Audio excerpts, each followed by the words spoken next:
Welcome back to Your Passion, Purpose, and Personal Brand. I'm your host, Lisa McGuire, and today's conversation is speaking directly into the tension so many leaders are feeling right now. We're living in a moment where success looks polished on the outside, but inside, many leaders feel disconnected, pressured, or quietly burned out by an old way of working. And part of that pressure comes from leading a new kind of employee with an outdated model. Today's workforce wants something different, to be seen, heard, valued, and trusted. The problem is too many leaders are still clinging to what used to work and finding themselves what I call successfully stuck. And that's why I'm so excited about today's guest. Graham Allcott is the author of several global bestsellers, including How to Be a Productivity Ninja and the award-winning Kind, The Quiet Power of Kindness at Work. He's the founder of Think Productive, a company that has helped organizations like Amazon, Disney, British Airways, and the Red Cross rethink productivity through a more human lens. Kind was named the best people, management, and culture book of the year. What an accomplishment, because it reframes kindness not as softness, but as a strategic advantage that drives performance, trust, and innovation. This conversation isn't just timely, it is a wake-up call. So let's dive in. All right, Graham, welcome to the show. I'm so excited to have you with us to talk about this very timely topic. Thanks for having me. After your spiel, I just have to say no pressure there then.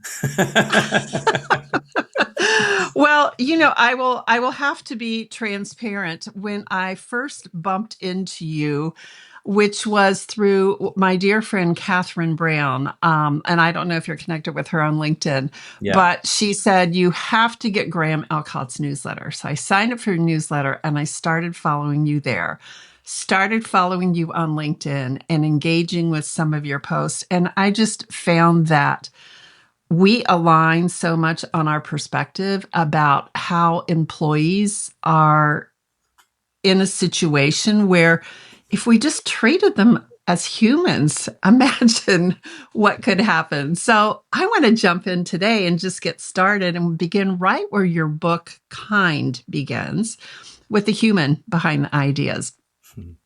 You have shared such powerful personal moments in that book that shaped your view of kindness. And so my question to start with is, what identity did you have to let go of in order to write Kind the way you did? Oh, wow. That's a really good question. Okay. So let me backtrack very slightly with that. So my company, Think Productive, for many years has had one of our corporate values as trust and kindness are our rocket fuel. So for many years, kindness has been this thing that's been in the air in my company. We all talk about it, and we work with clients all around the world. We've got staff all around the world. Australia, the US, Dubai, all around the world. But people who've not necessarily met each other face to face. So the things that we put in our corporate values become doubly important because we don't always have that face to face time. Yeah. So kindness was definitely on my radar as a thing I should write more about, and our experiences with using this this corporate value of trust and kindness are our rocket fuel, like what it meant, why I thought it had worked really well for us, and so on. So the idea was there. Then there was this light bulb moment I was doing a productivity keynote in Rome to a bunch of investment bankers. And one of them at the end asked me kind of a similar question, but the question was basically, okay, you've talked productivity, Graham. We know about that, but tell me about you and your own work and like your own values and stuff. And what's the thing that's made you successful? And I'd honestly just never been asked this before, because my keynotes usually are very focused on productivity and it's all about how to. It's not really about me. It's about the people in the room. And I was kind of frozen for about 3 seconds. And then just what spilled out of my mouth was, kindness is everything. When you're kind, you win. It's as simple as that. And this became the light bulb moment where I realized I had to write a book about kindness, because it split the room.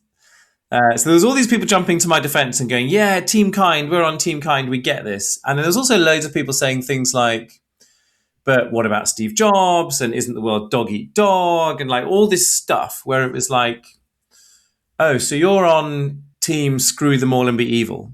And so it just created this massive tension in the room. And that was interesting to me. And I thought I need to write a book about this. Luckily, even though the room was full of investment bankers, it was probably still like 75-25 in favor of Team Kind. So then I got a book deal for it.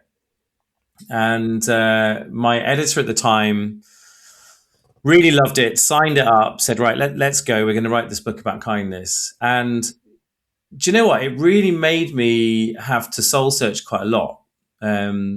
So there was some really interesting parts to that. But I suppose coming back to your question to sort of answer it directly, like I think the bit that I probably had to leave behind was the previous books I'd done. So particularly Productivity Ninja, which is like a very much like a how-to practical, here's how to be, high performing on an individual kind of level.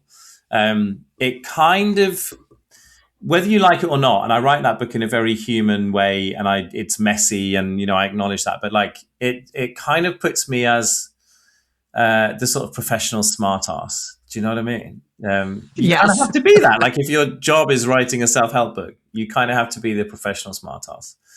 And so I think with Kind, what I wanted to do is I wanted to let go of that a little bit and continue with the theme that humans are messy and humans are weird, but also to bring in a bit of me and to bring in, and also I'm a bit messy and I'm a bit weird and I'm a bit vulnerable. And there's like a bit of me that I'm going to show in this book that I wouldn't necessarily have shown when I was writing about, I did a book on nutrition, I did a book on meetings, like all these books that are they're very practical and self-helpy and like they're how-to guides really, where it's about being the person who has all the answers. And with this book, it was like, I've got some things to say and I've got some experience and I've got some very strong beliefs through that experience that kindness is this thing that can really bond teams and drive high performance and really help humans invest in other humans. But I also want to put some stuff in there that's like, here's when I screwed up and here's where things didn't go well. And here are some of the vulnerabilities that I've had to figure out along the way. So yeah, what a question. I hope I didn't take too long getting to the nub of it, but like, I think I really had to just put a bit more of the vulnerabilities of me on display to make it work, I think. Yeah. I think that situation that you described, Graham, is so brilliant to have this room in front of you split, right? Like you had a focus group right in front of you screaming, this is an issue. This is, something that you need to write about. And to be able to see that you had enough volume of people that were like, yes, let's do this. But then you had the pushback of, well, no, we've been told this, like you have to be aggressive, you have to be, climb all over the other person, dog eat dog, like you say. And so I think what this does is it leads to the question, is it shows that the workplace is changing faster than many leaders are acknowledging. Yeah. So what I would love to know is, what are you noticing about organizations today that makes kindness essential, no longer optional? What are you seeing? In all honesty, a lot of mess, right? And so I think even the premise of that question, that there is such a thing as, organizational trends, like it feels like at the moment, like there's multiple trends all happening at the same time rather than necessarily like one type of working culture. So 20 years ago, you probably would have said, hey, most people are working in the office 5 days a week, but we're trending a bit more towards work-life balance. And that was probably true of 98% of organizations, right? Whereas now you've got organizations who are proudly #NoOffice. You've got organizations that are proudly, we're getting you back in the office 5 days a week. You've got organizations that are very proudly, we're going to support diversity and inclusion. And you've got organizations that are pulling back against those things. And so I think we've got this really patchwork, mixed picture. And maybe that's where kindness actually is quite a useful Trojan horse for some of those things, right? Because when you've got organizations where, for political reasons, which I would personally disagree with, you have organizations saying, hey, we don't care about diversity anymore. Like, what is diversity really? Like, one of the things it strikes me that you could describe it as, it's kindness. It's about how do you create dignity and respect. It's about how do you create a situation where people are recognized for the talents that they have rather than for other factors that are in their lives. And so I just wonder whether in some of those situations where there is this pressure to do away with certain initiatives or certain words or certain parts of cultures, actually, like, it always boils down to kindness and respect and dignity. And so I think maybe that's coming back to your earlier thing about why it's timely, is that matters whatever side of politics you're on. It matters whatever type of organization you're in. It matters whatever kind of environment you're in. And ultimately, it's about bringing things back to the human, right? So I think that's really what I'm trying to do in the book, and also what I'm trying to do in like the rest of my work as well. Yeah. And when the world gets messy, that bringing humanity back to business piece, I always go back to, let's go back to the basics. There's the saying is everything you need to know you learned in kindergarten, right? Yes. And so what are the things we were taught, right?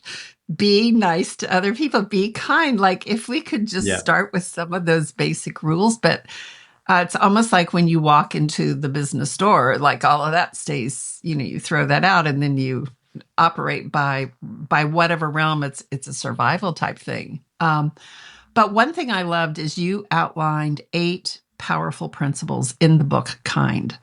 And if a leader is listening who could start with just one, which principle of those 8 do you think creates the biggest shift right away? Okay.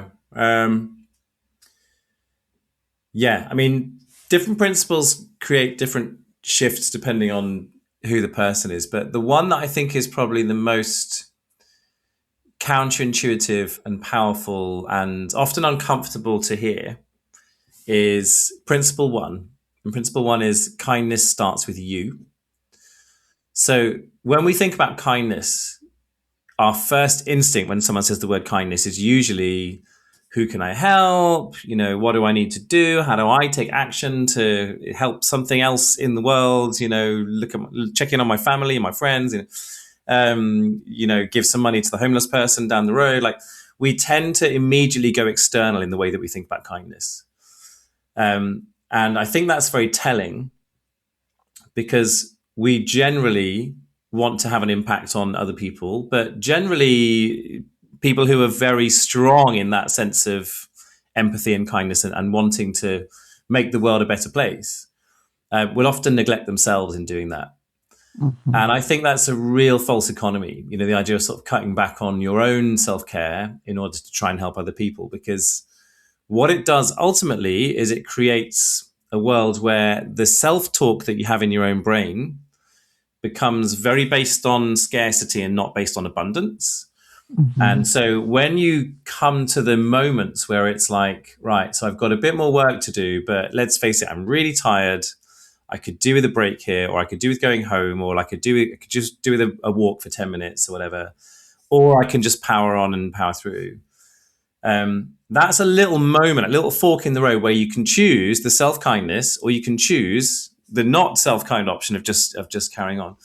And often we just choose that unkind way of being with ourselves. And so in that moment, the little bit of self-talk that happens is, there is not enough time, there isn't enough, I am not enough. Mm-hmm. And when we try and flip that around into an abundance mentality, instead of that happening in our heads in that moment, what we're actually saying to ourselves is, there is enough time, I'm going to take a break.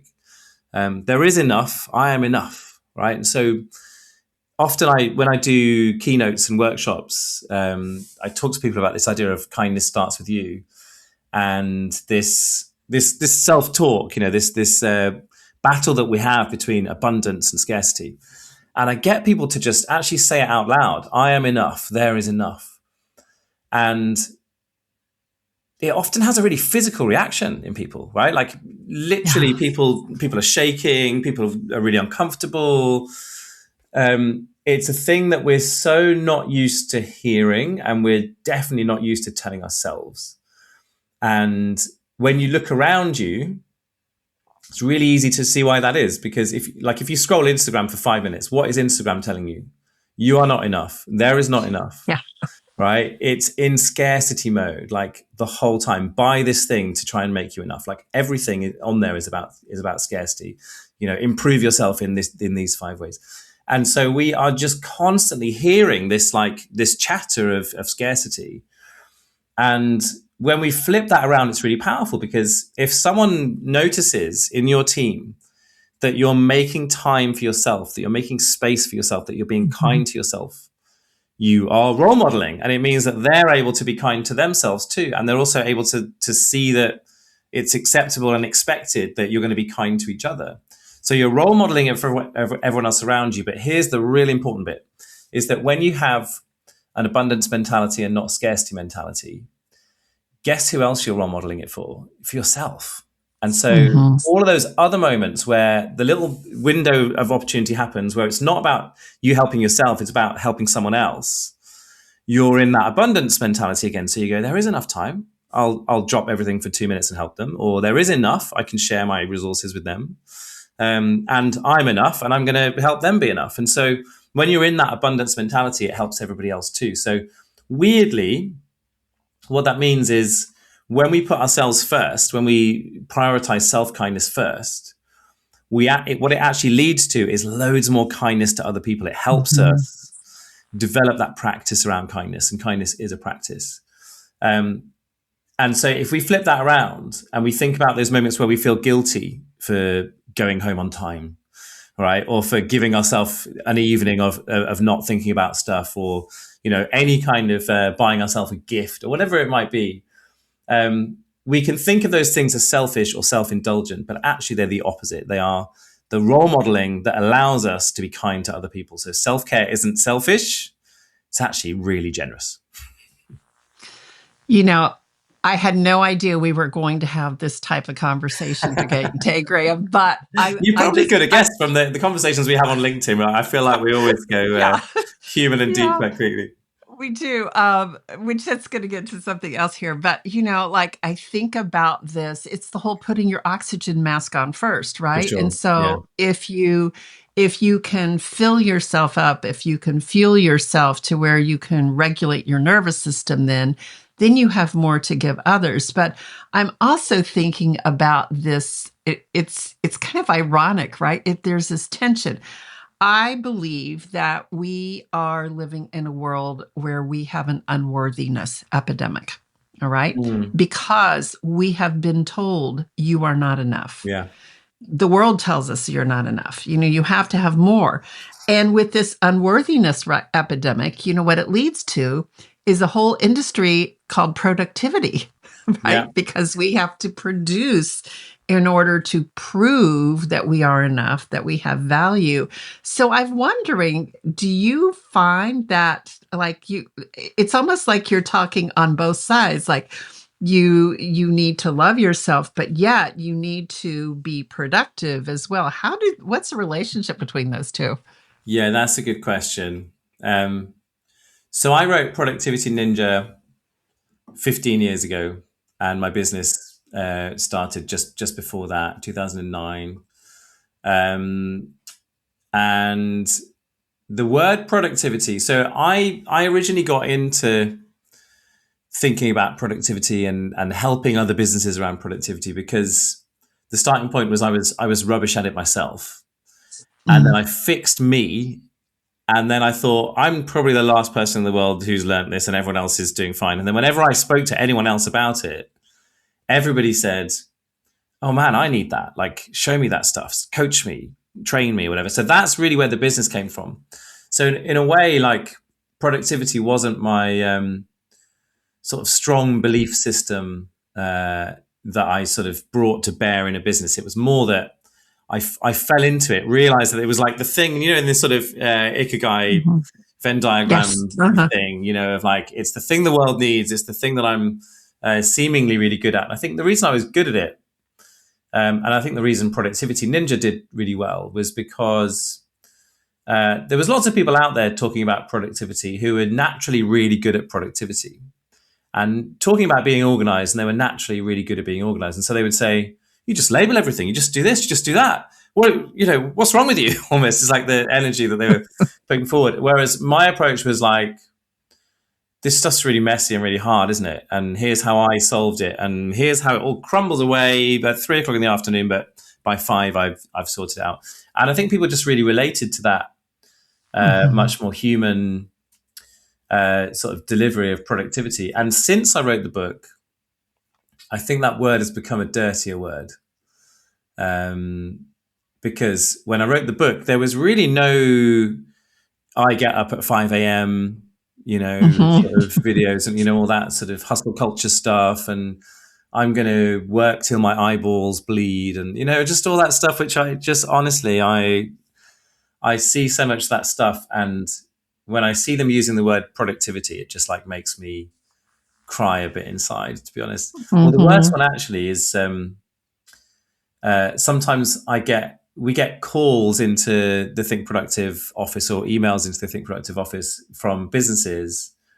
And this was a really big thing a few years ago, where every single call seemed to be along the lines of, so we're a really unique organization, right? We're not like any other organization. We've just gone through a big restructure and our senior team are asking us to do more with less.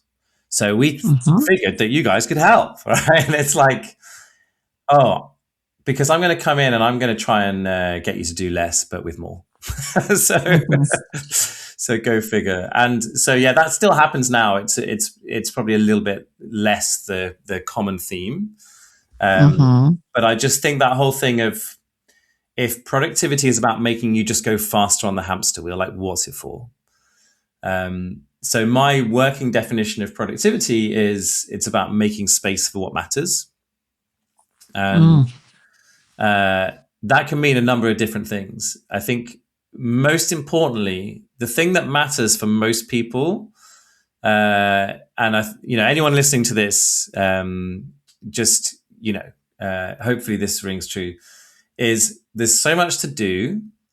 And what really matters is being able to take a step back and do quality thinking about the stuff, to work out where it all sits, to work out where the priorities lie, and then do the stuff really well. And we often just have so little time for the quality thinking that it just becomes like busy and messy and stressful. And it doesn't need to be that way. So that's been my sort of definition around productivity for a long time. But yeah, I think there's this, like, I just think there's constantly all of this messaging that talks about, and it kind of comes back to your thing a minute ago, that we're kind of constantly being fed this idea that we need to be more and we need to do more. And we need to kind of, get ourselves out of deficit by working harder almost. And when are we going to take a step back and go, have we noticed that this is the case for everybody? And have we also noticed that we live on a planet with enough resources to feed and clothe the world several times over? And maybe the problem is not me, right? Like, maybe the problem is the system that we're living in. And then it gets really complicated, because then you start to go, well, but we are the system.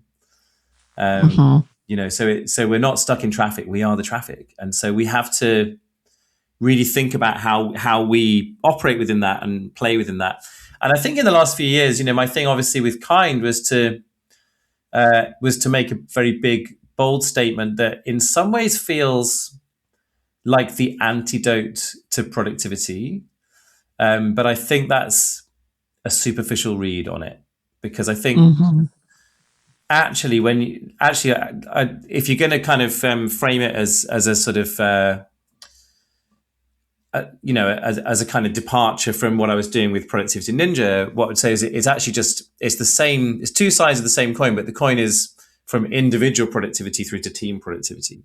Because with kind, what I'm really talking about is how teams work, how we relate to each other as people, why listening to each other and being clear is really important. And there's a whole bunch of stuff in there, but it's ultimately really about what are the conditions that make team cultures most conducive to great work and great communication and like just great places to be. So yeah, it's a difficult one. Productivity is it's a difficult subject matter for me. And even though Productivity Ninja is a slightly more playful human encapsulation of it, I definitely worry sometimes about being tarred with that brush, for sure. Yeah. But again, I just did an episode. I think it's going to air next week. You've got to look at what is it that people want versus what they need, and then building the bridge between the two to get them where they're going to have that outcome. But Graham, as I was preparing for this interview, I chuckled because I read something where you said, if you put you at a networking event, right, you're going to be the person who gets into a deep conversation and forgets to work the room. I think you and I don't need to attend the networking event unless we're both in that thing, because I do that as well. I get into conversations. I love going deep and all of that, which leads me to believe that maybe there might be some personality types that would embrace kindness more naturally than others. I'm very curious about that. Is that true? And can leaders practice it even when it's not their own wiring? Yeah.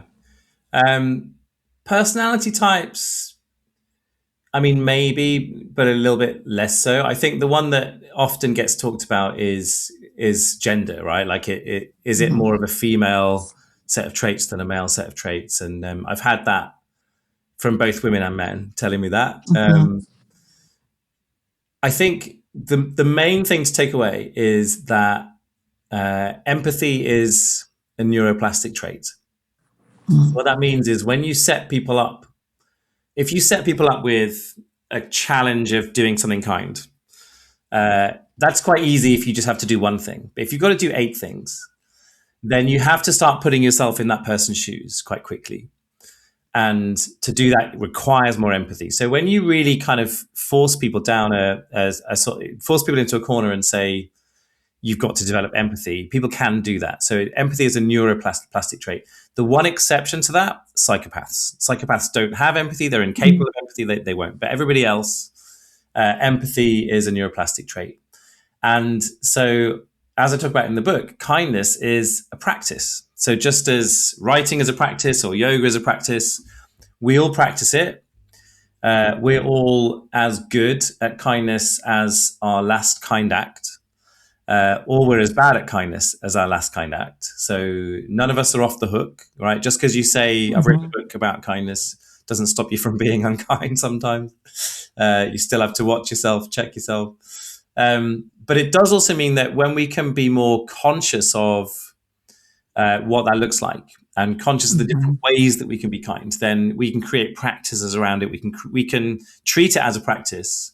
And we can practice and improve and practice and improve. And so, I think, I mean, there are studies that look, and I talk about this in the book, there are studies that look at people with more empathy versus less empathy, but actually that's largely debunked that this myth that there are kind people and then there are just unkind people. And, that's just how life is set up. Actually, all of us have that ability, with the exception of psychopaths, to develop and practice and improve our levels of empathy and kindness. Yeah, that's very interesting to think about the psychopath thing. So, you're not around me very long without me talking about energy. I just, it's a topic that I really resonate with, speaking of energy right there. But what does a leader feel like energetically, a kind leader feel like energetically when they come into a room? Can you sense that? Yeah, I think you can. The first words of kind, so each of the chapters of kind has a full page quote at the beginning. And the first words in kind are the words of Maya Angelou. And it's that quote, which is quite a famous quote. People will forget what you said, people will forget what you did, but they will never forget the way you made them feel. And what was really interesting about writing this book was, it sort of goes back to where we started the conversation, is like having to take that big self-reflection at the beginning and be like, right, what have I got to say about kindness? And, what's been my experience of it over the years? I really had to think back to a lot of the leaders or people I'd worked with who had exhibited kindness. And honestly, it all came back to like that resonance thing that you're talking about and the energy and how did they feel. Because that Maya Angelou quote is like, it's used quite a lot, but I think the reason it is used quite a lot is because the truth in it is it's so deeply felt.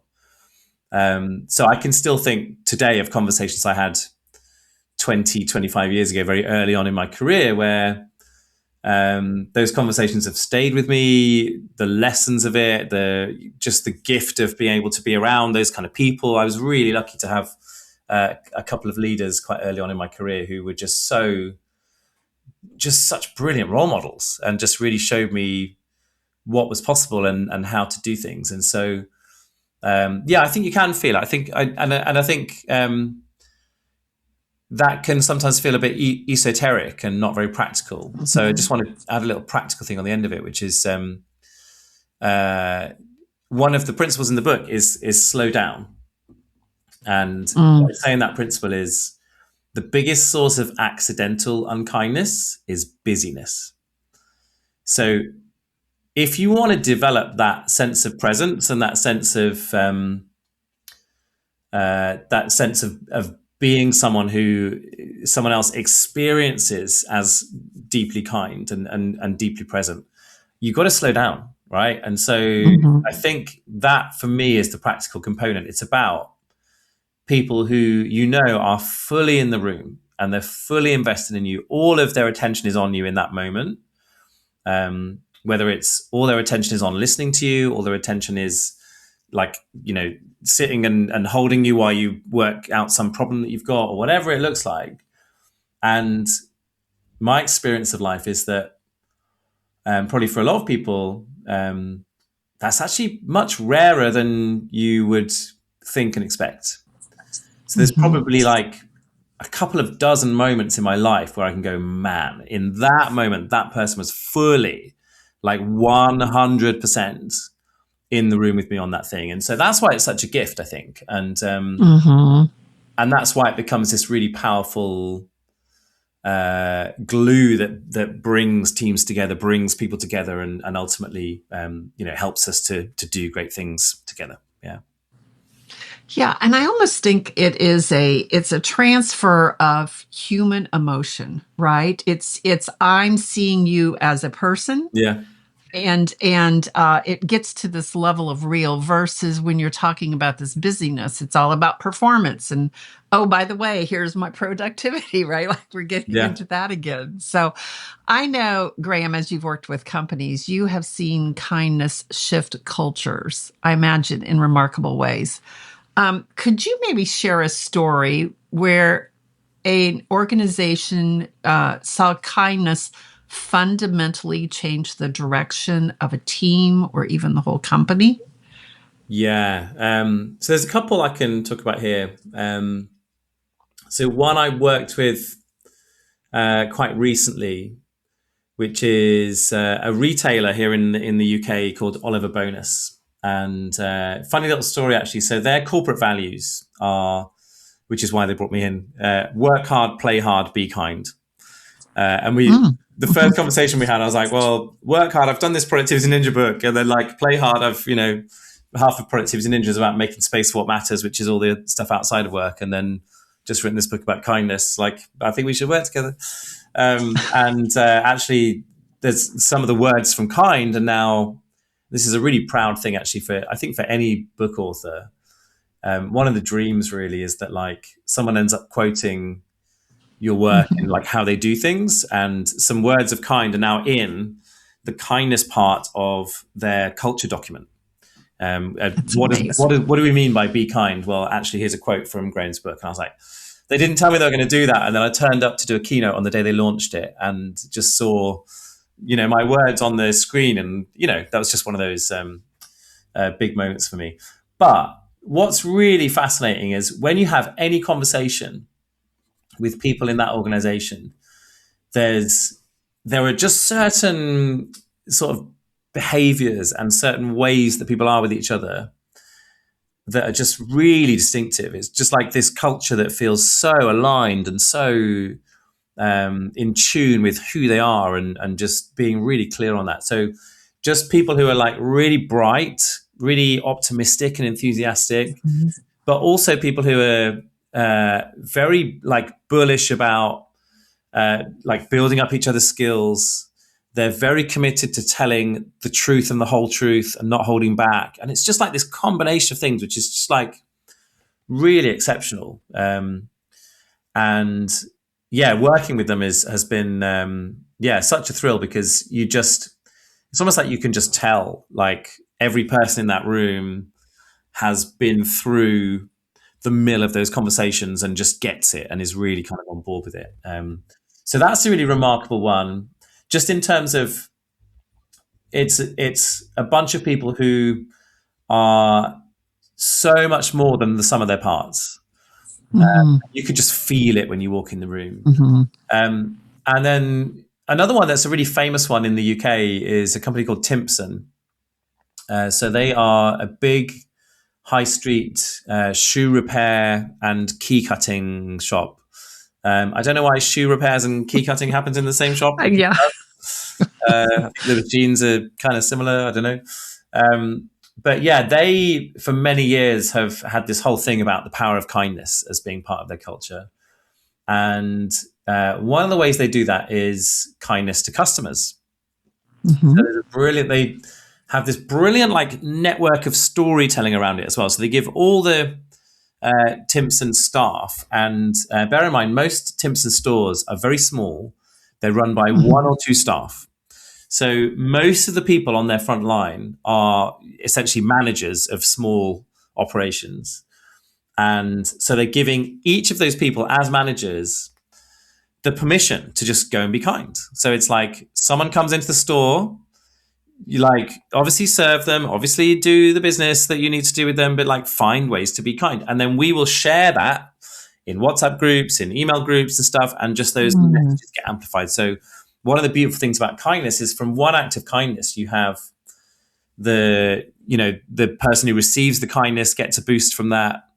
The person who gives kindness gets what's called the helper's high. You release dopamine and oxytocin, and witnesses of kindness are affected by it. And also it produces a ripple effect of other bits of kindness. So kindness is a win-win-win-win. And one of the great examples of this is the way Timpson take those stories, but then not only do you get the benefit of the person who has, taken action on kindness and the person on the other end of it, but the witness effect and the ripple effect is huge. Yeah. But they tell this story about there was a guy running a Timpson store, and a guy comes in with his daughter, and the daughter has a prosthetic limb, and the prosthetic limb has broken, and it's going to be like 6 weeks of waiting before they can send this off and get it repaired and all the rest of it. And so the guy is like, really devastated, and his daughter is just really stressed and upset. And then the guy working at Timpson works out that he can fix the prosthetic limb using the machine that they use to fix the shoes, right? So he just takes the limb in the store, fixes it just on the spot, hands it back to this girl, she puts it on. And of course, the dad is just like getting out his credit card, like, well, how much do I owe you? This is amazing. And of course, the guy at Timpson just says, that's on us. Oh, wow. Just there you go. And what's beautiful about that story is, and it's a bit that, that scene in Wayne's World where it's like, and they tell their friends, and then it goes split screen, and they tell their friends, and they tell their friends, and it kind of zooms out and zooms out. Is if you think about how many people work at Timpson and on their induction, they've heard that story. And every one of those people goes home to their family and they tell that story. And then people in their family go, oh, she's got a new job at Timpson. Do you know this story? And they tell that story again. And how many times I've stood on a stage and told that story, and how many times someone who's listened to me on a stage has gone home and told their family. And you can just go on and on and on and on. And if you had to pay for that level of brand awareness, brand PR, whatever, what would it cost you? Like, probably you've just had the Super Bowl in the US, right? It would cost you billions. Yeah. Right? Oh yeah. Yeah. And it was, yeah. and it wasn't free. A lot of people say kindness is free. It's not free, but what it is it's very cheap. It just means in that one moment, I just had to think abundance and not scarcity. I just had to think, I know I'm busy. I know there's other people, but like, hey, like here's, I had to act and put some action into the gap. And the gap is just simply the gap between thinking about making someone else's day and actually doing it. So you just have to act in that gap. You just have to jump into the gap. And that one guy jumped in that one day. And that was several years ago. The story is still rippling on now. I'm probably not the first person on this planet who's told that story today. And that for me is a really powerful thing. Just the idea that just in these small moments, we create stories. And as people and as organizations, stories are where we work out who we are. As you told that story, Graham, there were 2 different times I felt chills run through my body. Like I could just feel that, right? And that ripple effect, the power that we have to do that through kindness. But I want to go back to the first story. You said something about the company and the people. You could tell, like something about they could tell the truth. And so I think we have this idea that if you tell the truth, that doesn't mean you can be kind. Could you maybe speak to that? Yeah. This is where people they've bought Radical Candor by Kim Scott, but not read it. I meet a lot of those people. Oh my God. They're a menace. So one of my definitions of kindness, there's a few definitions in the book. There's a lovely definition, which is part of the Oxford English Dictionary definition, which is just kindness is about limiting the damage. That's a really nice definition. But my definition in the book is kindness is about truth and grace. It's the combination of truth and grace. So actually that's why kindness is different from being nice. Because niceness is just about grace. But niceness is actually often just much more about convenience. It's about shirking away from truth to just not rock the boat.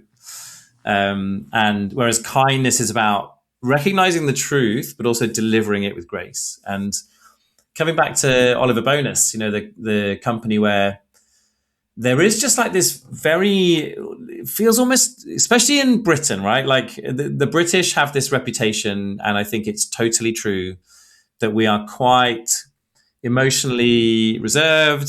That we definitely don't have, from when I've worked in the US, there's definitely a much stronger culture, I think, in the US of recognizing emotional intelligence at work versus in the UK. I've also done a fair bit of work in Australia, where there's just a very Australia, the Netherlands, there's other countries where the commitment to truth in those countries actually far outweighs the grace, right? And that's okay. And it's done with love. And you just have to have a thick skin if you're going to be receiving feedback from an Aussie, which I sometimes have to do because we have Australian colleagues on the team as well. But I think in the UK, it's really there's often a tendency towards nice and away from kind. And in Oliver Bonus, they will tell you when something isn't working, and they tell each other when something isn't working.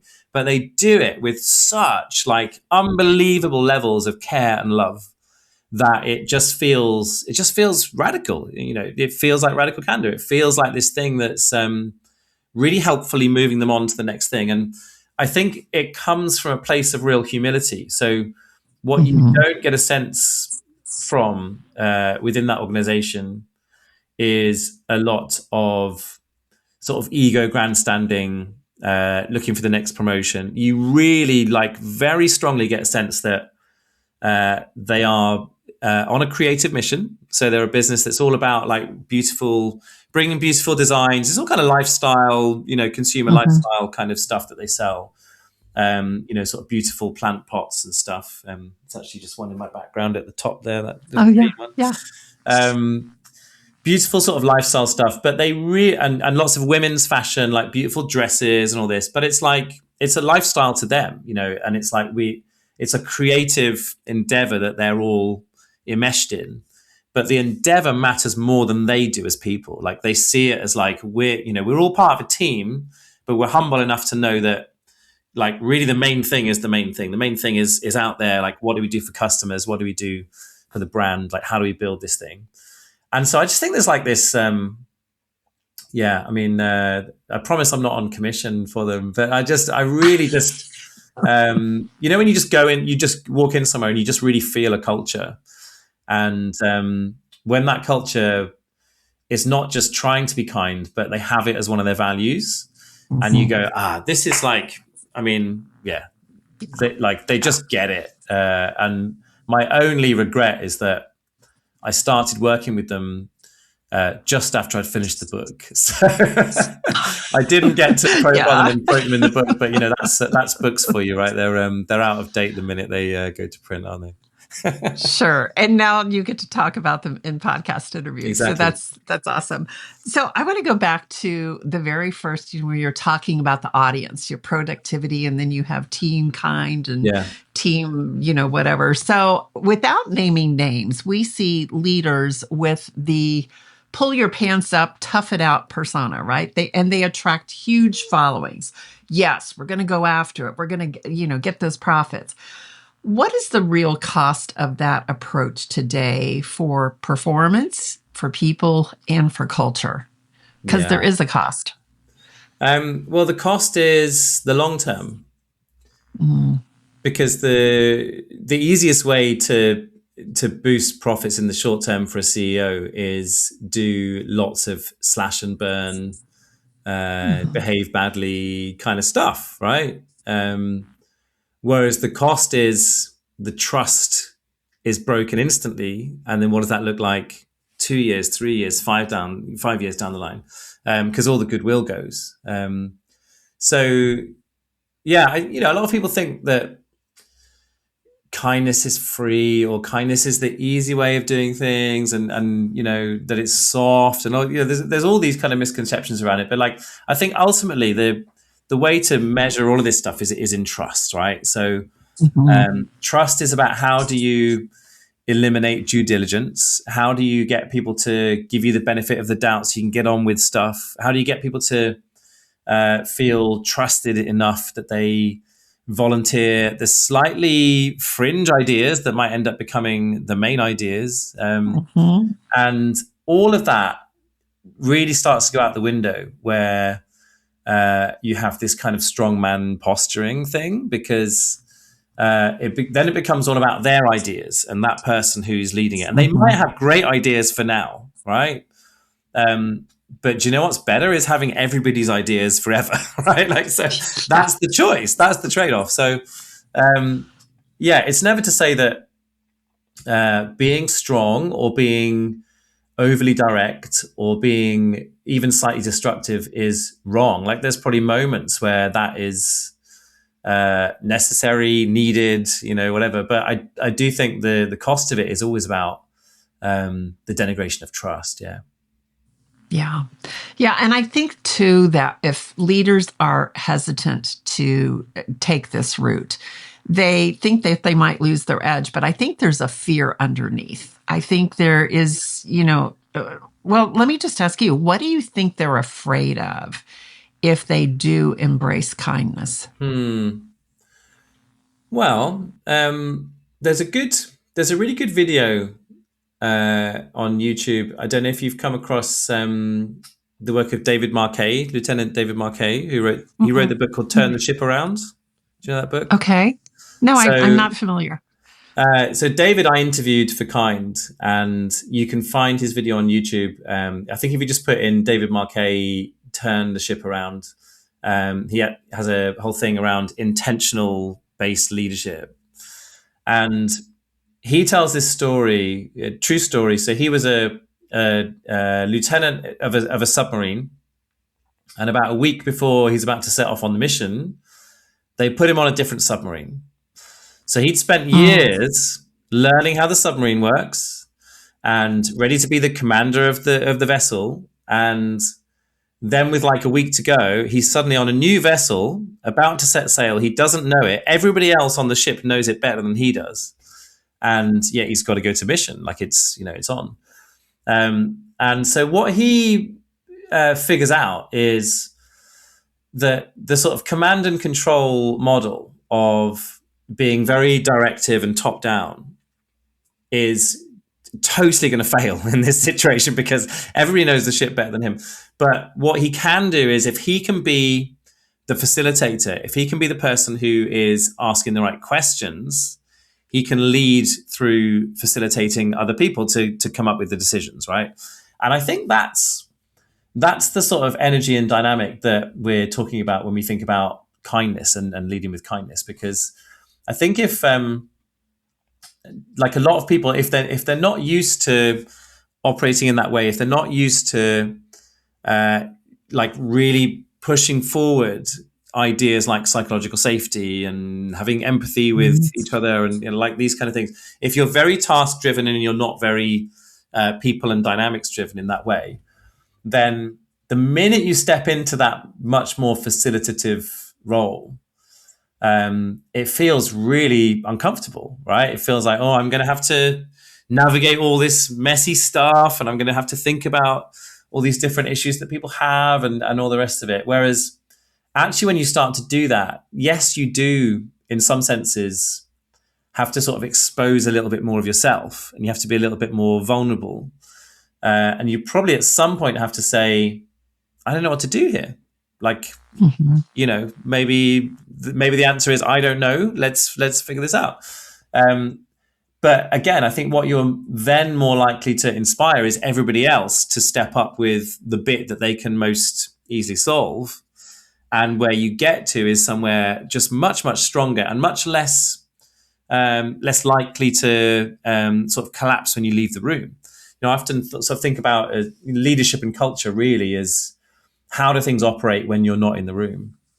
So I think if you're willing to set boundaries and set culture and set things up in a way that allows everybody else to step up, it's not as a leader about you being kind and everyone else receiving kindness. Like, it's about you facilitating and inviting everybody else's kindness into the room as well, right? So it actually becomes a much easier dynamic once it's set up. But yeah, it definitely takes a bit of bravery to get there for sure. And I've had definitely like a few conversations with leaders who are kind of unpicking and unprogramming like the way that they've done things before. And yeah, I remember this one conversation with a guy, and we were talking about one of the principles in the book is this little mantra of mine, which is people first, work second, always. And it's basically about saying, put dignity first. If people need time off because their kid is sick, if actually this is happening right now in Think Productive, we have a member of staff who has had to take quite a lot of time off because their kid is sick. We have not measured it. We don't write it down. We don't even really, it's just like, take the time you need. When you come back, we know you've got our backs, so we've got yours now. We also know when you come back, you'll be super grateful that in the hardest moment that you've had this year, you got from us what you probably expected, but what is also, that something that you're grateful to receive. And you'll pay that loyalty back, right? Loyalty pays itself back. Yeah. So that's happening right now within my business. But I was talking to this guy, and I was saying, that's the mantra, that's how it works. And he was like, Graham, what if everyone abuses it? And he was so stuck in this like scarcity mindset around it. And I remember just like sitting down with him and just going, what if they don't? Have you thought about that? And I think I had one person in my entire career with Think Productive who was perhaps willing to abuse that a little bit, and then dozens of people who didn't. So I think that's also the thing to just think about is it will open you up to potential sort of vulnerabilities, but there are also there are too many benefits on the other side to worry about that. I think the power of giving people that gap, right, of opening that up, and that the ability to say, I don't know what we do here, and inviting other people in. I really respect a leader who can say, I don't know, because then I know they're not blowing smoke and performing and, oh, you're just doing this to posture. Like, I have so much respect for someone who does that. And I could see where this could really help create cultures where people want to work. So amazing work, Graham. Just amazing. Thank you. Don't know what else to say to that. Other than thank you. Thank you was the proper thing to say. And thank you for this rich and necessary conversation. I can think of no time in history more than today of when we need to hear about the quiet power of kindness at work. And so it is more than a business book, this book. It is a recalibration of what leadership must become in a world that is tired of being treated like a machine. So thank you so much for being with us today. Thank you. I really want to capture that last sentence there and put it on the front of the paperback when it comes out next year, because that was beautifully put. So thank you. Can I just also say, you mentioned my weekly email earlier. So if people want to connect in with me, so I do this thing every week where I just put together just one thought that will either drive a bit of kindness or a bit of productivity or just a bit of shaking the tree and thinking differently. And if you go to grahamallcott.com, there's a little button on the front page there where you can sign up for it. But yeah, it just goes out every Sunday, and it's a free email from me. And that's like just a good place to keep in touch. Yes, no, and I fully support that. That's how I actually found you. So thank you so much. We'll make sure we put those all in the show notes. So we'll have that in there. And to everyone listening, if something in you feels misaligned, if the role, the pace, or the persona you've carried no longer fits, it isn't failure. It is evolution. And being kind is an evolution of where we need to be today. Kindness is not the opposite of high performance. It is the foundation of it. And the leaders who understand this will be the ones shaping the future of work. You can find Graham's book, Kind, wherever books are sold. We'll link that again in the show notes. And connect with him through Think Productive, or we have a new AI bot of Ask Graham. Is that correct, Graham? Yes, I did this AI bot. I basically fed it all of my writing from the last 15 years. So like 6 books and about 1 million words. And if you just go to askgraham.ai, the AI version of me is waiting there to answer your questions, to coach you on kindness, to coach you on productivity. And it's available 24/7. All right. That's so awesome. All right. And if you are ready to clarify who you are now, so your message, direction, and leadership align with your identity, you know where to find me. So thank you so much for listening. We'll see you here next week, and be kind. Thanks so much.